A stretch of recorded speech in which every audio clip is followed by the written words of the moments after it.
জুলাই চেতনা বিক্রি করে বেশি দিন রাজনীতি করা যাবে না। নতুন বন্দোবস্তের কথা বলে পুরনো পথে গেলে রাজনীতি টিকবে না বলে মন্তব্য করেছেন স্বরাষ্ট্রমন্ত্রী মোহাম্মদ সালাউদ্দিন আহমদ। জাতীয় প্রেস ক্লাবে গণ অধিকার পরিষদ আয়োজিত আলোচনা সভায় এমন মন্তব্য করেন স্বরাষ্ট্রমন্ত্রী। তিনি বলেন, জুলাই কারো একার নয়।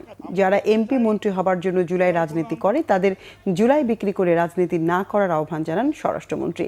আলোচনা সভায় আরও বক্তব্য রাখেন মুক্তিযুদ্ধ বিষয়ক প্রতিমন্ত্রী ইশরাক হোসেন। তিনি বলেন, দেশের স্বাধীনতা, সার্বভৌমত্ব, গণতন্ত্র ও জনগণের ভোটাধিকার প্রশ্নে জনগণকে ঐক্যবদ্ধ থাকতে হবে। এ সময় প্রবাসী কল্যাণ ও বৈদেশিক কর্মসংস্থান প্রতিমন্ত্রী নুরুল হক নূর অভিযোগ করেন, জামাত দেশে রাজনৈতিক সংকট তৈরি করতে চায়। জুলাই কারো একার না। জুলাইয়ের চেতনা দিয়ে কেউ ব্যবসা করবে না। যারা জুলাই চেতনার উপর ভিত্তি করে রাজনৈতিক সংগঠন গড়ে তুলেছে তাদের প্রতি আমার নসিহত হলো, শুধুমাত্র জুলাইয়ের চেতনা বিক্রি করে বেশি দিন রাজনীতি করা যাবে না।